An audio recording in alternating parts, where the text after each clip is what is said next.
They don't really want tweaks to their website. They want more customer activity. And so we started introducing Our approach was one in which and what that's allowed us to do is to scale and create lots of volume in terms of the services and the clients we offer with.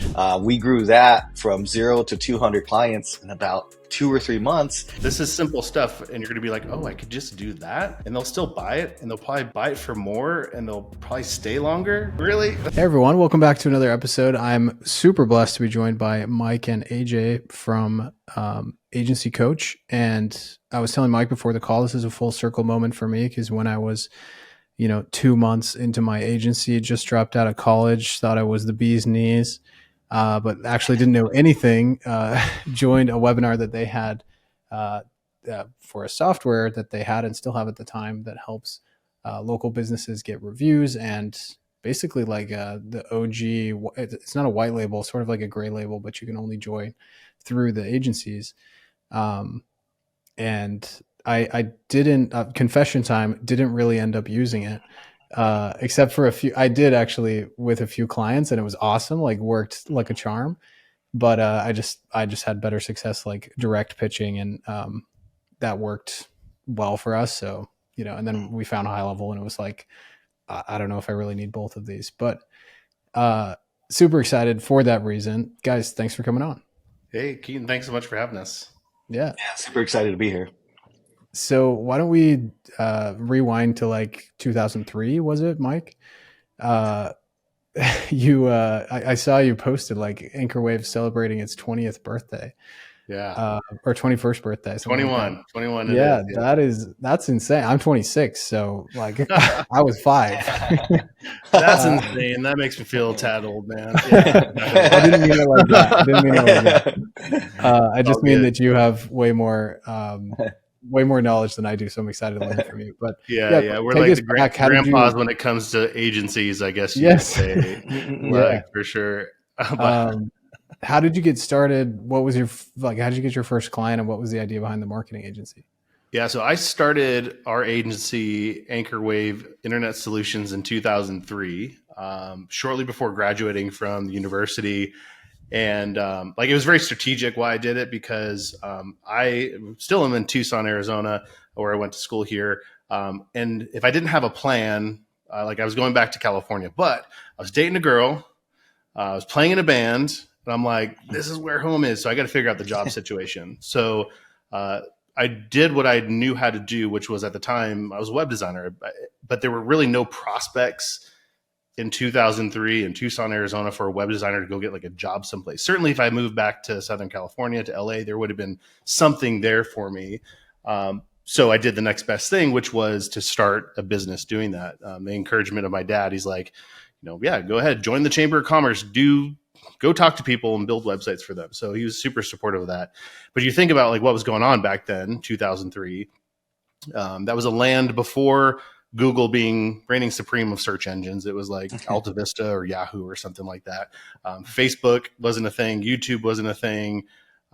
We weren't carrying around smartphones in our pockets. So like, it's a very different world. And so it really was, I didn't consider myself an agency owner. That like wasn't even a thing. Like I was a web designer building websites for folks. And so that's what happened, is that in those first couple of years was just figuring out who needed websites and building those things. And as the years kind of went on, like digital marketing became a word that we started to use, and where people were wanting more than just building a website. They were understanding how the marketing that had been done traditionally was actually moving online. And that's about the time 2008 or so is when AJ and I met, and we kind of teamed up to build out our digital marketing department. So we still own our web design and digital marketing agency, Anchorwave. You can look us up, but we don't work in it day to day. So fast forward to the end of 2020, we handed the reins over to that business to our CEO and president, Lily Darling and Jill King, and they run that business day to day using the same operating system that we teach inside of Agency Coach, to teach agencies how to grow monthly recurring revenue greater than expenses, so they can have financial freedom and use that financial freedom to create time freedom, and ultimately own their agency so they can own their lives. Love it. So those first 5 years were just sort of a like freelance. Mike's a freelancer building websites.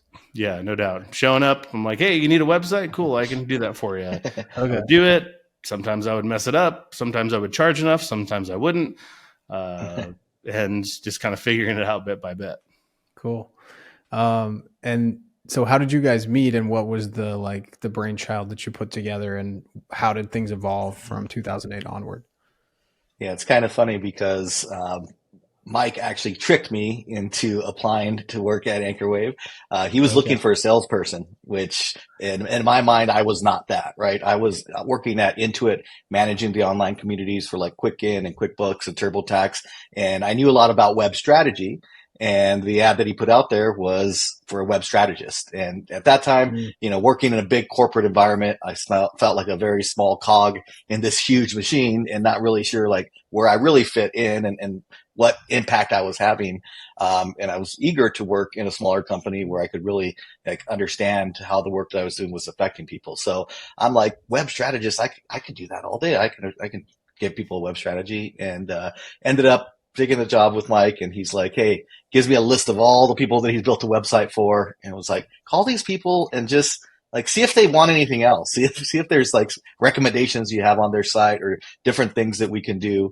And that worked really, really well. And I was just looking at people's sites, telling them improvements they could make and asking if they had any changes. And eventually I'm like, why am I fixing all this stuff on the backside? Like, why don't I just like sell the website on the front end and like do it the right way so that it's taking into account all the things that I was trying to fix on the back end. And it didn't take long for me to really take over the sales for Anchorwave. And we eventually grew this into a team of 20 plus people, built 1,500 plus websites, managed hundreds and hundreds of digital marketing campaigns, and eventually felt like we slayed the dragons here at the agency. We wanted to do more, and the coaching model, expert type business, seemed like a great fit for us. Nice.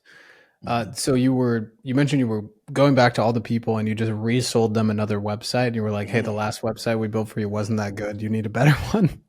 Was that the some pitch? of that, but some of it Okay. was like incremental changes too. Okay. All right. And then that's what eventually led to, well, they don't really want tweaks to their website. They want more customer activity. And so we started introducing SEO, and we started introducing Facebook ads and social media and different other offerings that were all in service to helping them get more customer activity in their business. And that's when things really started to take off, because like Mike said, digital marketing services are great because they're recurring, right? And for a long, long time, we're a web design agency that was chasing big one-time projects. But guess what? Like, we just had to keep doing that over and over and over. And that cycle really never ends. And it wasn't until we realized that, most of the money that was coming into our agency was coming from the smaller digital marketing clients that were just paying us $1,500, $2,000, $3,000 a month, that we realized, geez, we need to focus all of our attention on recurring revenue. And that's what eventually created a business that we could basically hand over to our CEO to run, without our involvement. Got it. I think what's super fascinating about what you guys built is that it's unniched. You've never, as far as I know, tried to niche, correct? Yeah. And not niched on the service either. I was just listening to something today from two people that I 100% respect their opinion, also respect your guys' opinion. And they were saying, don't get into custom work. You're just going to shoot yourself in the foot. It's going to be terrible. Like, as simple as possible. And you guys have basically done the opposite and obviously been very successful. What would you say to somebody at the beginning of their journey? Like, what should they be looking at here?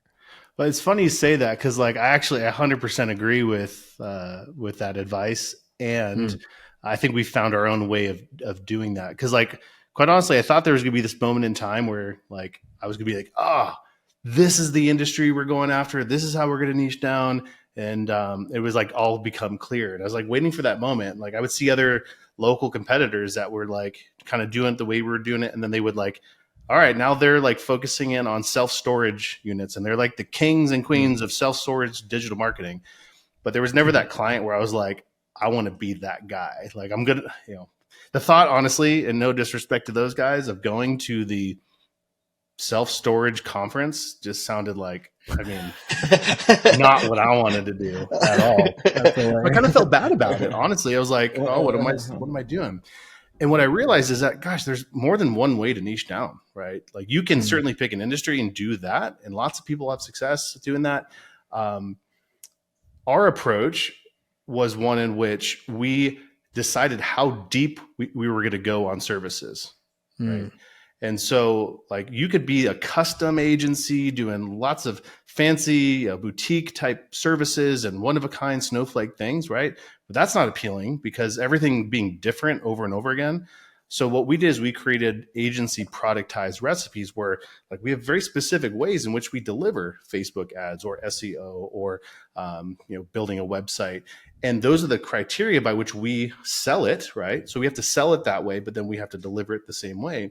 And what that's allowed us to do is to scale and create lots of volume in terms of the services and the clients we offer without having to go a very particular industry. And the side kind of beautiful thing is like people don't know this from looking on the outside, but our own agency actually does niche down in lots of different industries. Like people would never know that we have a huge concentration of veterinary clinics.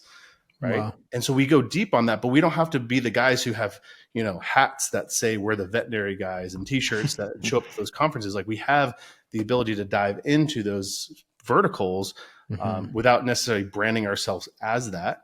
And it gives us a lot of flexibility. So for the folks who are out there listening, like I was feeling bad that we hadn't chosen an industry and every, guru this way and that way is saying, you got to do this. Like they're not wrong. Right. But just understand that's not the only way to do it. And once I just gave myself that permission to be like, hey, we don't have to go as deep with these clients. We don't have to go as complex, but we could still scale that way and be very specific about what we're delivering. The world opened up, and that's what led to us building lots of recurring revenue that way. Okay. So would an example of that I've heard you talk about in the past perhaps would be your Facebook billboard ad strategy. Exactly. Where instead of going like, we're going to build the ultimate Facebook ads strategy, you guys just say, we're going to make sure you show up locally and it's $600 a month, or I don't know how much you guys are charging now, but I'd love to hear more about that because it's something that stuck with me. Like the minute I heard it, because the story you tell of like the orthodontic, I was in the orthodontic niche and the orthodontic front desk lady who's like, you hired me to manage this office, not to be a salesperson. Everybody's dealt with that. Right. So what's the billboard ad strategy? Well, we did go deep into Facebook ads and lead gen strategies and tried to niche down a couple different times. Orthodontics was one of them. Real estate and mortgage was another one. And, what we found is that when we were going after the orthodontist, we were doing a great job, right? We were getting them leads for super cheap on our end that we were able to sell for a lot on their end. We had a great strategy for getting orthodontists on board and delivering those. But then we kept getting people who were like wanted to cancel, right? And we're getting the same type of thing. Like, I don't understand. We're giving you what we promised, this number of leads that we promised, and you're wanting to cancel because they're not converting. And what we ended up finding is that most of these orthodontist offices don't have what you would consider to be a salesperson, right? They've got a receptionist that's used to getting calls and scheduling appointments, but not one that you're going to hand a list of leads and be like, hey, work these leads. And so, time and time again, when we started digging into it, we found that, who we would call Peggy, right? That's kind of the name we gave this persona, which is like what we would see, like, that old lady on Monsters, Inc. That's how we kind of pictured her. That's how she sounded. And it's like Peggy, did you call the leads? Well, I sent them an email, or, she called once and left them a voicemail. And if you've done any type of sales with colder leads, like you've got to stay on those, right? These people expressed the desire to come in and get their kid checked for braces. And all you did was send them an email and balls in their court waiting for it to come back. Right. And so we're like, well, we don't want to go teach all the Peggies in the world how to sell. That seemed like a crazy idea. So we're like, what's another industry where they already try really hard to sell and they have good sales techniques? And so that's when we went into real estate. And, that was working really, really well too. We grew that from 0 to 200 clients in about 2 or 3 months. But what we didn't understand was that we didn't know anything about that industry or niche. And Facebook ads we were producing for at the time $3 to $5 each. We were selling for $35, making a killing, and we're like, "Oh, this is it!" We found what we were wanting to do for a really long time. And then December hit, and apparently, in a lot of parts of the country, real estate kind of shuts down during the winter, because it's snowing and people aren't out there looking for houses. And we didn't have a good enough pulse on the ad spend that we were spending and the cost per lead. We were kind of looking back at the end of each month instead of like actively monitoring it because we had so many. And what we found at the end of December was not only had we spent all the money, we didn't have the guaranteed leads. And so we put ourselves in a pretty bad spot, multiple hundreds of thousands of dollars in debt, that we had to kind of pay back for refunds to people. And, it's just really one of the worst experiences as an agency owner that we've been in.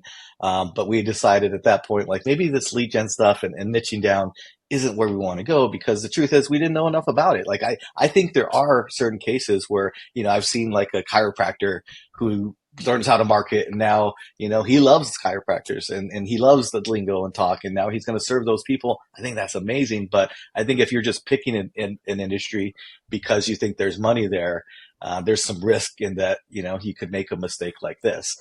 Yeah, the day the Amazon box arrived with my books that were Mortgage Brokers for Dummies and The Idiot's Guide to Mortgage Brokers, I was like, what am I doing? I'm like, I'm chasing the money, right? Yeah. I'm not chasing the transformation and the people that we love. And like, I think AJ, telling the story about the bus bench ad coming down. Yeah. Yeah. So you would think we would learn our lesson and not do lead gen, but we didn't learn our lesson. We just said, we're not going to do lead gen for a specific niche. We'll do it for our local clients here in Tucson. Okay. And so we had a company that we're working with as a financial advisor company. And same thing, we're producing tons and tons of leads. It's exactly what he asked us to do. And he keeps telling every month I got to go back out there and kind of resell him on letting us do another month, because he's like, oh, the leads suck. And the sales guys are saying, that their numbers don't work. And like, then we call all the numbers and all of them work. So it's just like, it's one of those things where it's like always a different story. Right. And, I kept him going for probably 3 or 4 months, convincing him that, it was going to get better, and we were working on it. The quality leads would go up and whatnot. And then finally one time he's like, look, AJ, I know you guys are doing great work, but I'm done. I'm out. I don't want to do this anymore. It's not producing the result I want. I feel like I'm wasting money. And so we split ways. And I remember about a month later, I'm driving down the street, I start seeing all these bus bench ads with this guy's face on it. And that's what he did. He took the money that he was investing with us and instead decided to double down on bus bench ads all over the place, which is like, oh, I can't believe this guy. Like, we were giving him quality leads, like people filling out full applications, and then he cancels us to put a best bench ad up. And I was like, I remember going into the office, Mike, I'm like, dude, you're not going to believe this. You're not going to believe what this guy did. Yeah. And so in that moment, I was like, but what's funny is that that's what they're used to buying, right? They're used to buying awareness, and they're willing to invest in that, because guess what? Every day that he goes to work, he's cruising by there and he feels good knowing that all these cars driving by are seeing his brand and seeing his face. Same thing with a billboard. Same thing with radio. Scratching that like different itch. That's like, exactly. I am cool. Not necessarily I'm killing it with my marketing. People know who I am. And you know what? There's a place for that stuff, right? Like, but that stuff exists and it helps with branding, but it's not direct response like the world that we came from. And that was the thing we had to change in our mind, that, okay, like you mentioned before, like $600 a month, like what can we really do for $600 a month? Like, we can't do in-depth lead generation and constantly split testing landing pages and ads like that. There's not enough juice there to actually like do the work required to create good leads. Also bear in mind, like we were in a point in time, the amount of automation and texting and phone calls and AI and stuff, that wasn't a thing yet. And so like, certainly things have changed for that side of things now. But for us, what we realized is like, listen, these guys want to pay for awareness. Well, let's give them the awareness, right? And if they want lead generation, well, then we can upgrade them into a package level that really can give us the space to actually do that level of work. But what we found was that the clients that moved into this awareness based, advertising were happy with it. And for their station in the world, it was getting them the level of results that they were expecting, right? It was helping them convert better the leads that were already coming their way, right? Because it makes sense. If I'm doing retargeting ads for a business that already has lead flow coming in, when I'm running retargeting ads, all that's doing is helping create more top of mind awareness and helping the conversion of stuff that's already coming their way. So is that worth $600 a month? Heck yeah. Mm-hmm. Totally. Exactly. Yeah. They're definitely not questioning the bus bench ad company. Hey, how many leads did that produce? Right. They're just happy with the amount of impressions that they're getting or being reported on. So that's what we did. We said, hey, our reporting completely changed. We're not reporting on leads. We're reporting on how many people saw your ad, saw your face. And once we did that, guess what? We reported on how many people saw it monthly and then cumulative since we started doing this whole campaign. And they just see that number get bigger and bigger and bigger, and they feel good about it. And it's like, why not give people what they want to buy and what they're used to buying? We're the ones trying to sell them on this other thing. And most of the small businesses that we work with, they just don't have the internal systems and sales processes and sales teams to handle that type of lead. Yeah. And for every agency that's gone in and promised the world, there's 10 clients who like literally just wanted to show up. Like they just wanted a little more exposure, Yeah. Yeah. So how many clients do you guys have on the billboard ads model, and what's your average ticket on that, both on ad spend and your fee? Yeah. So, I mean, at this point, our agency's built about $200K in recurring revenue per month in digital marketing services. And so we bundle in Facebook ads and that kind of thing with the packages that we do. But when we're aiming for the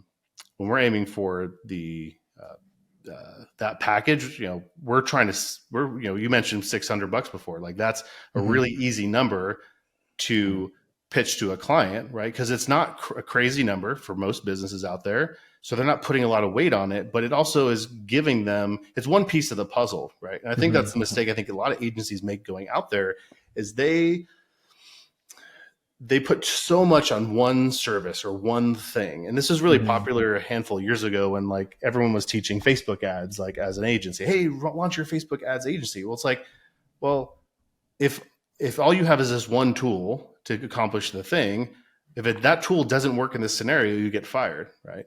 But if you have a collection of services working together, and that's the reality, like Facebook ads by themselves are great, but they work better when they're paired with other things. When you have a great reputation, when you have a great site and great funnels and great, SEO, like they're all working together. But agencies get fired all the time because they come in with like this one specific skill set and they're like, here's what it is. And like when it doesn't work or when there's a bump or it doesn't go as fast, the client gets cranky. Like you have no way to tactic switch and no way to like layer on other ingredients to help this thing work. Yeah. And you tend to like when it's a nail that you need to give and the only thing you have is a hammer. Exactly. Maybe it's not a nail that you need to actually hammer in, but you only have the hammer. You're just going to keep selling the hammer. Right. And then agencies overcompensate when they realize what you're saying, right? And they overcompensate, and instead of just bringing a nice size, toolbox, nothing crazy, just a nice size one, they go and like feel like they got to show up with a whole Home Depot at their store. Hey, listen, I have nothing, everything here that you need, client, right? So there's two extremes. There's I only got a hammer, and then there's like I got a Home Depot on the other side. It's like the agencies that win are the ones that have a good toolbox, a good package of things that they can layer in, layer out, and bring in the right tools. And it's like, and there's a lot of pressure, I think, for, because we've been on both sides of those equations. Like when I'm getting fired because the leads suck and I realize it's because I sold it that way. It's like, oh, dang. Like, of course I was the one telling them how amazing it's going to be. Like, oh my gosh, yes, of course I'm an expert and I work with people interesting all the time. And it's like the story gets played out. We've all heard of those agencies or been those agencies sometimes. And it's like, it's no wonder your churn is so high. Like you reach this ceiling of recurring revenue. You're like, can't get past it, Yeah.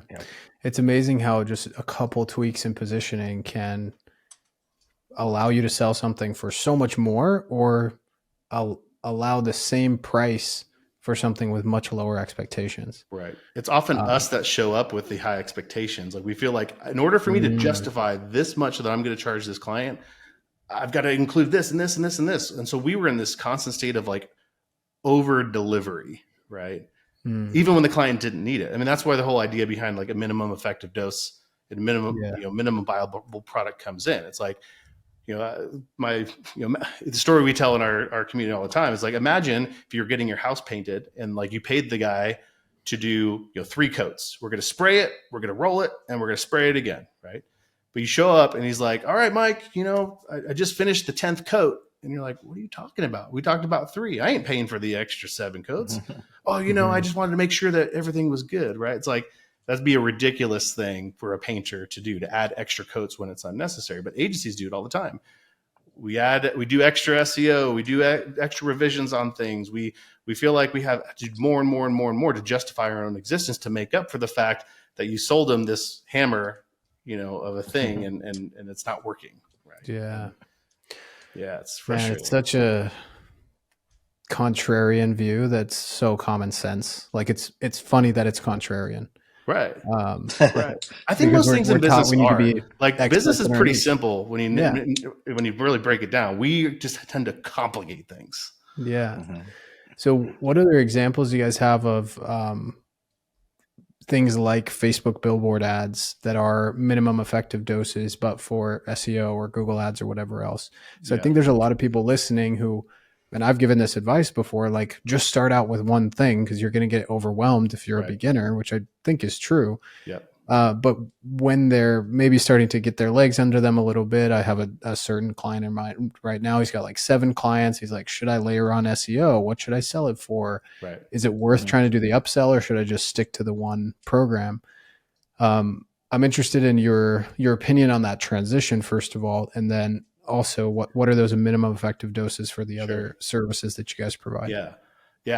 For those of you guys listening, like get a paper out, because it's like, this is simple stuff. And you're going to be like, oh, I could just do that. And they'll still buy it, and they'll probably buy it for more, and they'll probably stay longer. Like, really? So cool. So there's a lot of services, right? So I'll try and go fast. Websites. Okay. Are you asking them what they want, or are you telling them what needs to be there? Right. Very simple. Right. Be prescriptive. Right. For those guys have seen any of our stuff with Russell Brunson and Funnel Hub, just Google it, or, if you go to funnelhublaunchpad.com, there's a training or an interview we did with Russell about the topic. But the whole premise is of breaking it down very simple, that I'll go in so deep, is know what pages exist on a site, and then have wireframes for what needs to be there. And rather than giving the client the opportunity to say what they need, you tell them what needs to be there, and you have justification for why that's there. Like how many ways can you design an About Us page? Right? Not that many.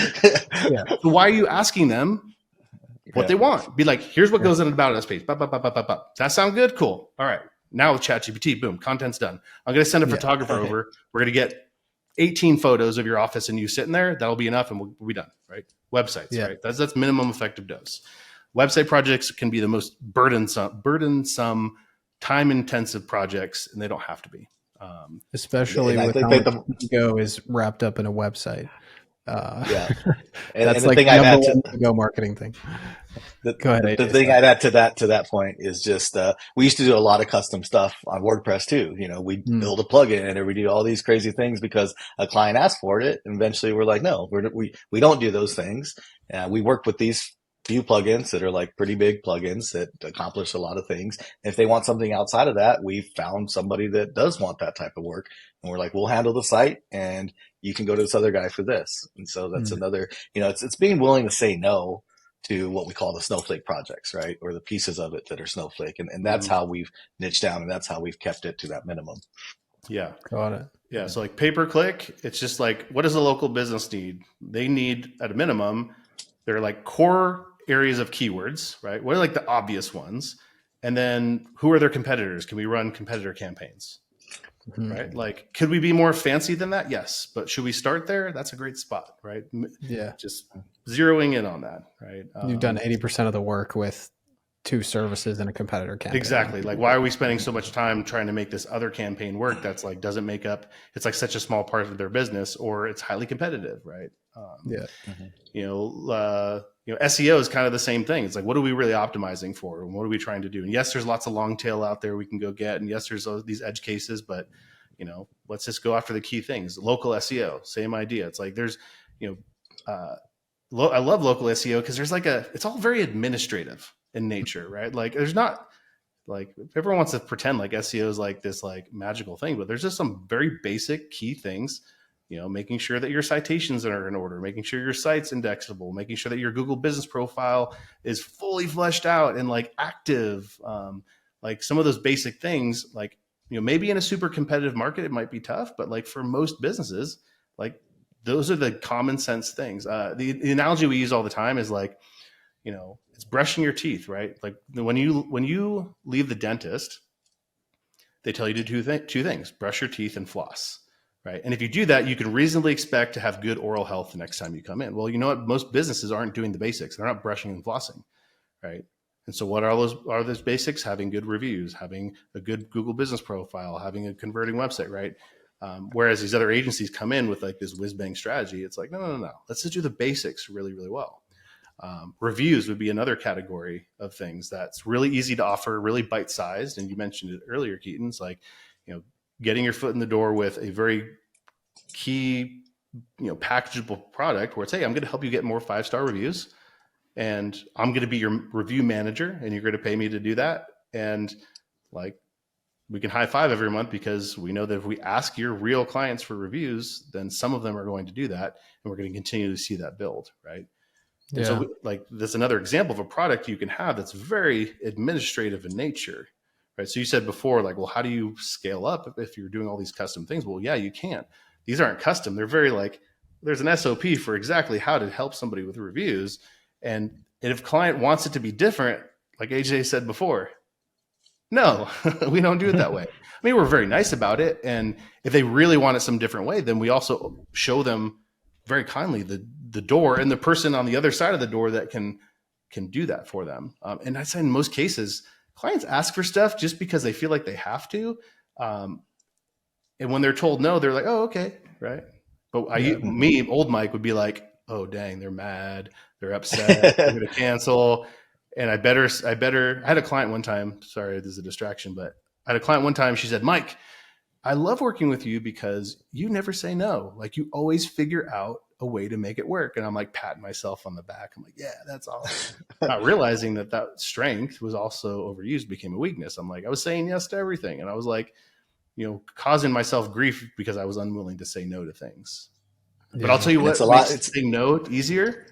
Yes. Recurring revenue. If you have a ton of recurring revenue paying you every single month, you can say no to things. So true. So if you feel like pressured to say yes to things right now, you probably don't have enough recurring revenue. So let's go fix that first.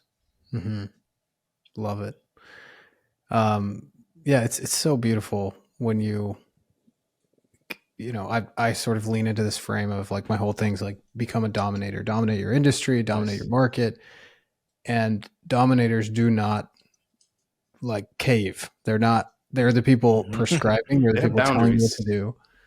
Mm-hmm. Yes, exactly. And it's sadly a point that I don't think a lot of agency owners ever reach, because they're too busy trying to bend over backward for the 20% of clients that are going to ask for the world and still be upset at the end of the month. Yeah, great. Thanks for that, guys. So let's talk a little bit about acquisition, because I think you guys have some really good stuff there. And also like pricing and framing, because it sounds like, and I've heard you talk about this before, but you do a lot of like lead selling versus retainers, if I'm not wrong. And so I'd love to talk about the difference in the pitch between a retainer and hey, here's how we're going to price this per lead. And then talk to us about how you got your clients. What's the process there? Cool. Yeah. So just a small shift to what you said. So the lead selling per lead was definitely a big thing that we were doing in the past. And We've definitely moved away from that because it's a unrealistic expectation. If you like gambling and uncertainty and risk, then sell per lead. That's what we were doing, and we screwed up, and we almost put ourselves out of business because of it.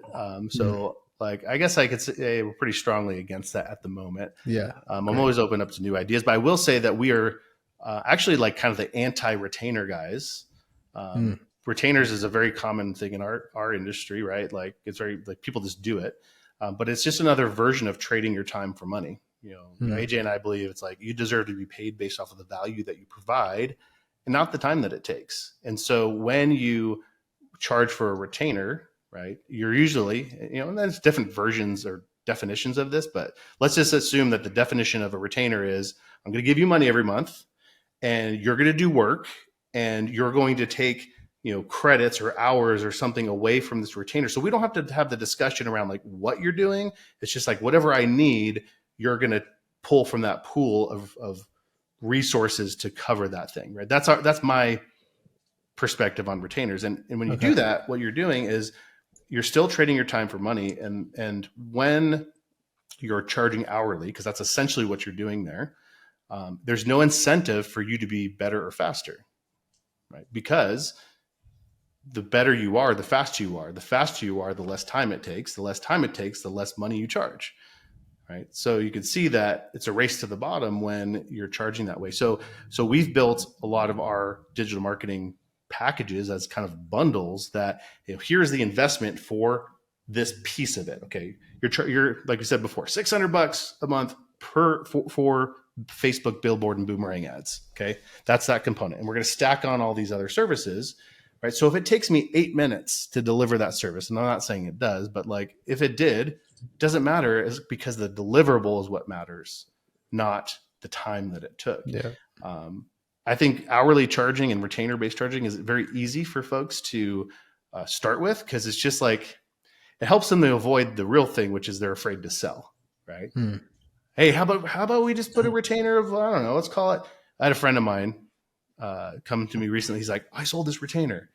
I told him not to, but he's like, I sold this retainer. And I told him like, we're going to do $1,000 this month. And then we're going to scale it up. We're going to do 1,200 and then 15 and then 2,000. I'm like, for what? Like, doesn't make any sense, but it made him feel good because he like in his mind, he sold a $2,000 retainer because he asked for $1,000 one right now. I'm like, like you're avoiding the issue, which is you're scared to sell and you're scared to get into the specifics of what you're delivering.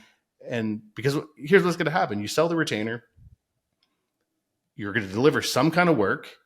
And at some point, the client's going to be like, well, I don't think you're working hard enough for that, right? Because 3 months ago, you were working your ass off for that big launch we had. Now you're just sitting there twiddling your thumbs, but I'm still paying you the same amount. Not realizing in that month, a couple months ago, you were working your butt off and doing more work than you were getting paid for. And now you're like making up for it. Like it just, the clients don't love retainers, like in my opinion. So don't sell retainers, sell based off of value. Yeah. What are your packages look like, or what would you recommend generally to somebody who's trying to move towards this minimum viable packages, but wants to stack the recurring revenue? Yeah, I mean, it comes down to what does it cost you to deliver? I think that's the first thing you got to figure out. Because I could spout out like, here's what we charge for this, and here's what we charge for that. I think people put too much weight into like what it's supposed to be or what other people are charging. And yes, there's market constraints for sure, but I think they play far less of an impact than people realize. So I think it starts with figuring out what does it cost you to deliver this service? If you're doing Facebook ads, it's like, okay, what is the time involved and the cost, even though it might be you doing it right now, if you're just getting started, like what would it cost you to have somebody else do that work? Right. To grade and do it well. Future, because eventually you shouldn't be doing it. That's part of the trap that people have, right? That they sell the work and then they don't charge enough, and they can't afford. They don't want to give it away because now I'm like, oh no, I'm going to give it to AJ and he's going to do work. I'm going to pay him to do it. And now where's my money, right? Like, or he doesn't want to do it for what I want to pay. So understanding like what would it take, and then. Oftentimes we'll look at that number and realize that the time it takes for them to do the work isn't the whole story, right? You got insurance, you got lights, you got taxes, you got like slow months you got to make up for. You've got, your own things, right? And so when we look at that cost, we also have to factor in, like, is there project management time that's happening? Is there, and then we could really get a real key understanding of that. And then what most people will do, even if they did that work, is they'll be like, I got it. I'm going to double it. That sounds good. That sounds great. Okay. AJ's charging me $30 an hour. It's going to take him 3 hours. And so, it's $90. And so, let's call it, an extra $10 for my management, $100, and let's double it. All right. $200 is my rate, The only one winning in that scenario is AJ, right? So it's like, you have to look at multiples of that, 3, 4, 5, 6, 7, 10 times your cost, right? To be able to build that in. And like, that scares some people, right? To think, okay, well, what am I doing to provide more value, right? Like, it's 10 times. I'm going to charge them $2,000 a month, right? That sounds crazy. It's like, that's there. If you're going to build a real business, have stability, you have to charge enough to cover your business operations. Because one day you're going to retire, one day you're going to sell this thing. Like, the day to start thinking about how your business is going to run is right now. But we work with a lot of agency owners like you do, where they're not thinking that far ahead. They're just in that moment right now. Yeah. And you might love your business now. You might love building websites. You might love digital marketing, but at some point, you should get a raise and you should be able to have this thing run without you. And you're going to retire, like, you're going to die, and this thing is going to go somewhere else. So do you want it to be worth something? Do you want it to, be an asset, or do you want it just to evaporate and become a liability for your family after you're gone? Yeah. So that's why. Yeah. What did the majority, especially in the most recent years, like, I know you guys aren't as involved in the agency now, but I assume you guys are still selling new clients at Anchorwave, right? Mm-hmm. Yeah. What is the process? Like, what's the discovery and pitch process based on the services that you guys provide? And what do most people come in on as far as the packages? Yeah. So our sales process is a 2-step sales process that revolves around what we call the playbook, which you could say is just a proposal, right? What we've found over time, and like I mentioned in the story earlier, there was a point where we decided we didn't really want to go for upfront fixed bid websites, right? We wanted to really focus in on the digital marketing. And so we had so many people, though, that were coming to us for websites, right? And we were like, well, how do we take somebody that's coming to us for a website and then sell them on digital marketing? Like, don't we need to do the website first? And so that was kind of the genesis for this whole process, because it's like, well, maybe if we assessed where they're at, we can make the case for why they don't need a website and they need these other things. And so, the 2-step sales process is broken up into what we call an initial discussion, which is all, like a discovery call. We're really diving deep to understand what it is that this person wants, right? Because I don't care if it's somebody that reached out to me because they went to a conference and somebody said they needed social media. Like, I'm still going to have an initial discussion to understand, well, why do you want that, right? Like, why do you want social media? And more times than not, it's because they want more customer activity. And if that's the case, there's other ways that we can go about doing that that'll make that happen quicker, right? And so in that discovery call, I'm trying to understand their goals. I'm trying to understand what their business is about, because what's going to happen next is I'm going to go do an assessment on their online presence. And so we essentially, in that playbook process, when we come back, we walk them through our framework, which includes, a marketing foundation. Their marketing foundation is going to be all the things that lend to their credibility, right? It's their website, it's their reviews, it's making sure they at least have their Google business profile set up. And then we're going to talk to them about active searchers. And so we present, cool, once we've got the marketing foundation in place, we'll move on to active searchers. And I like to tell this story about, like a pool company. There's certain people that woke up this morning and they said, you know what, it's hot here in Tucson, and, I'm not going to deal with another summer like this. I'm going to go get a pool. They're going to go search online for a pool builder to come give them a quote and hopefully get that thing going. And those people are great because they're hot buyers, right? They've got money in hand. They're just looking for the right person to do it. And so it only makes sense that you'd go after the people that are actually looking for you first, right? Mm-hmm. The problem is there's only so many people that woke up with that intention this morning, right? It's like the tip of the iceberg. But guess what? There's a whole heck of a lot of homeowners in Tucson that would love a pool, they just don't have that intention today, right? Maybe it's because they don't think they could afford it and they don't know the financing options. Maybe they haven't seen like a before and after picture similar to their backyard and they thought their yard was too small and it wouldn't look good. Or maybe they thought it was a long drawn out process and you explain the process. And any one of those things could be the thing that turns them from somebody that wanted a pool to really wanting a pool, right? And wanting one now. And so those are what we call our passive prospects. So when we walk somebody, a business owner, through this and say, cool, so this is what we want to do for you. We want to make sure that you look credible first, right? Then we want to go after the people that are looking for you. Then we want to go after the people that aren't looking for you. Does that make sense? And they're like, yeah, that makes total sense, right? And I know it sounds pretty basic to you, but like for somebody who doesn't know a lot about digital marketing, they're like, yeah, let's do it. And the beautiful part about it is like, I haven't necessarily told them how we're going to go about doing that. All I've asked them to do is buy into that framework, right? Mm-hmm. And once they buy into that framework, now I say, cool, well, the way that we build credibility is like making sure your site looks good. Like, haven't you ever gone to a website and it opens up and you immediately are clicking out of there because it looks like some high school kid built it, right? Like, your reviews, like, do you have good reviews? That's another way that we can build credibility. And then we move into active searchers. Well, there's only two ways we can get in front of people that are looking for you. It's pay-per-click or it's SEO, right? Which one do you want? So if you're saying that you want to go after people that are looking for you, then you need to choose one or both of these services. Then once we've got that, let's get in front of the people that aren't looking for you. Facebook ads, that's where the billboard ads come in. This is where Google billboard ads come in.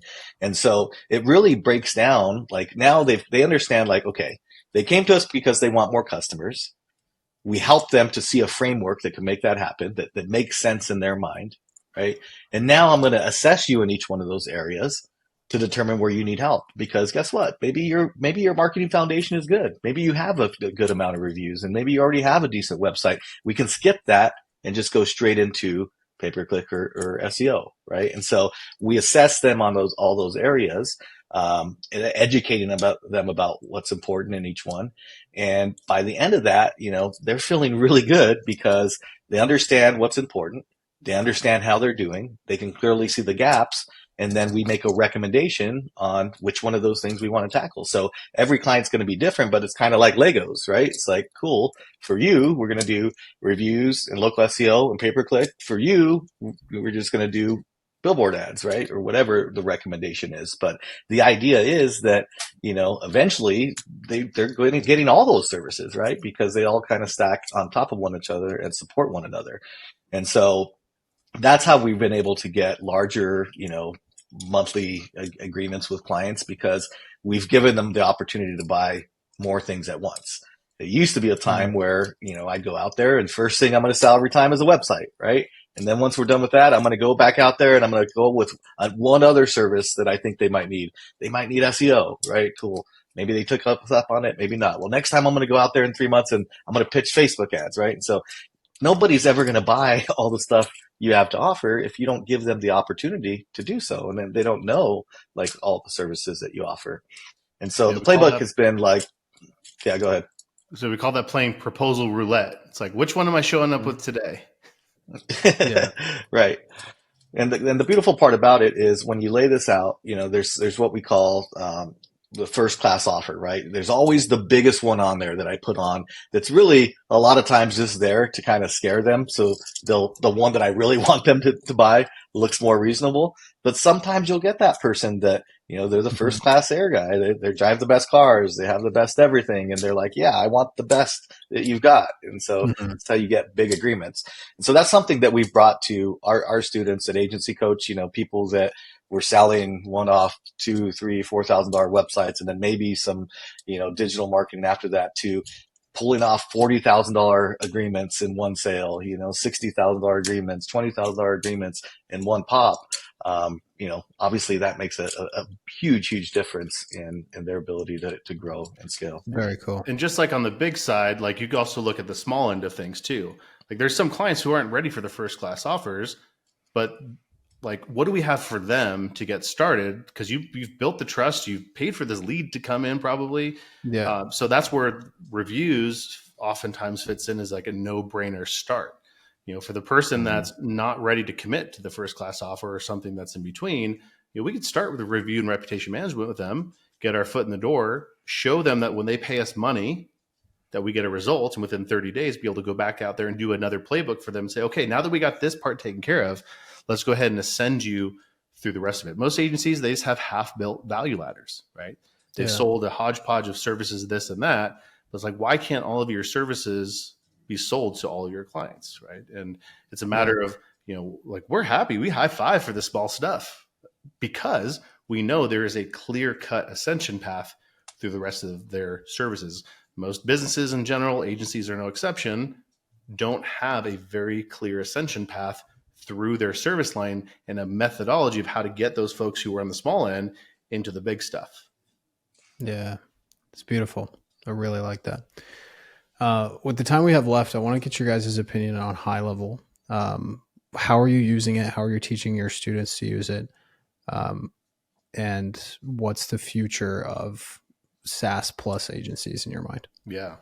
Well, we're kind of high level newbies, right? Like there's like a lot of folks out there that are way more experienced with that. And so we've had quite just a very little experience into it. But it's a very fascinating platform for sure, because, it makes, and the pricing model and the value proposition's just pretty insane, honestly. And it's like, I could see it being hard to beat, getting in there and, having the ability to have all of your clients in this one ecosystem and being able to, we're recurring revenue guys. So that aspect of it makes a ton of sense for agencies, right? That there is this platform by which you can not only charge recurring revenue, but also anchor your other services to that as well. So I think it's really fascinating. I would definitely not call us the experts in high level at this point, but it's something where, the ability to deploy some of the marketing strategies inside of the agency itself, like that's probably where we've seen the most uptake with that for us and the folks in our community, being able to drop in, a complete, lead funnel and a complete, webinar or, entire, we write email marketing campaigns for all of our students, so that way they don't have to think about it and be able to drop those in there. So it's it's definitely an interesting opportunity for agencies, and I think that you'll see us play around with that even more than we have so far. That's great. One more thing, and then I'll let you guys. I know you have like some freebie, I think, to give away to the audience, which I really appreciate. How do you generate your leads for AnchorWave and actually get on that initial discovery call that you talked about? Yeah, so we definitely love having multiple lead sources and, multiple diversified lead sources that are predictable. And I would say AnchorWave was originally built on in-person networking. I think that's just because of how old it was, right? And that's the way that Mike got business. Yeah. He was out there shaking hands and going to mixers and breakfasts and chambers, and, that stuff kind of never changed, right? And over time, we obviously started adding online stuff. So, SEO is definitely something. We do run, paid traffic as well. I would say my favorite when I worked in sales at AnchorWave was what I called strategic alliances. And that was just identifying other companies who had shared the same audience as we did, but didn't offer competing services, right? So like an IT company, how many people go to their IT company asking for a website? They don't want to do that, right? But they need somewhere for that to go. So being able to maintain a relationship like that, I mean, for a long time, that was probably my number one, if not only lead strategy that I was using, because I had a good person in all the different categories like commercial printing, a business lawyer, CPA. My favorite one is a business coach. Somebody's paying this guy for advice on what they should do. And if he says, my advice to you is to go fix your online presence, and here's AJ's number, guess what? Like that is a slam dunk. And so fostering those relationships is super key. It's not hard. I mean, if you called somebody and said, hey, I help a lot of businesses. A lot of times they're asking me for insert whatever they do, and I don't have a good person to refer that to. Would you like to do lunch? And, I'd love to ask you some questions and see if maybe you're somebody I could send these to. If you do that, they're going to reciprocate, right? It just happens that way. And if you can continue to nurture that, then you'll get some really hot lead flow that way. Yeah. Love it. So like that's a traditional approach, and some of the more online based strategies. Like so, everyone that we talk to, everyone feels like they have a lead problem, right? That just need more, if I could just get more leads, everything would be better. And I think that most people don't have a lead problem; they actually have a nurture problem, because there is a ton of leads out there, and they're easy to get. And so our philosophy on lead generation is, you're bringing leads in through paid ads, or even the strategic relationships like AJ's talking about. It is a straightforward mechanical process, right? But why do remember we were talking before about the clients saying that the leads suck, right? The leads are bad. Well, agencies do the same thing, but they call it something different, right? Their leads suck. And there's tire kickers and people are wasting their time and all this kind of stuff. It's because they haven't nurtured their leads. And most agencies and most businesses in general run on hot leads. That's just the way it is. Word of mouth. Yeah. And the thing is that you have to have a system for warming up your leads. You have to have and you shouldn't be thinking about it every day. It should happen automatically. And the agencies that know how to warm up their own leads will have as many hot buyers as they could ever want. Right? Yeah. And that's the key thing. And so if an agency is struggling with leads, the first place I would look is say, well, do you have existing clients, right? You have gold in your backyard, go back there and ascend those folks. That's number one. Right. Number two, then, is for all the other people who don't know you, or just kind of casually, they downloaded a lead magnet, or they opted in for something. You met them at a networking event. What are you doing every week, maybe even every day, to nurture those folks? So that way they become aware of what you do. And our philosophy on nurture is, this is kind of like borrowed from Gary Vaynerchuk's like jab, jab, jab, right hook. We call it feed and fish. Feed, fish. Value, offer. Value, offer. Right. I would also bet the agencies that are struggling with leads are probably not making offers to their list either, or they're making too many offers. That's all they're doing. Right. So give value, make an offer. Give value, make an offer. Right. And what's crazy is a lot of times the value emails are the ones that turn into people raising their hands. It's counterintuitive almost, but you're like, guess what? Like, I'm giving value. This person wants to reciprocate it. And so if somebody has a lead problem, I would definitely look at your own client list as the number one spot for opportunities. And then number two is, what are you doing to nurture the lead? Because the agencies that win are the ones that know how to warm up their own leads, because then they'll have as many hot buyers as they could ever want. Love it. Thanks so much for coming on, guys. We're out of time. Where can people find Mike and AJ if they want to work with Agency Coach? Awesome. If you head over to agencycoach.com/Keaton, we'll have a couple things on there. Certainly I think our Instagram profiles will be linked up on there. So come say hi if you have questions about what we talked about today. Love to chat with you there. And we also will link out to the review and reputation management training that we've got on that. So you guys can see that kind of foundational piece of the playbook that we talk about, which is, how do we get people a quick win, get them raising their hand, asking for help, and become an ascension point for everything else. So we'll link those two things up. I think that'd be a great spot. And if there's anything else you're like, oh, that'd be cool, I want to know more about that, hit me up on chat. Be happy to help. Cool. Thanks so much, guys. We'll see you next time. Thanks. Thank you. Bye.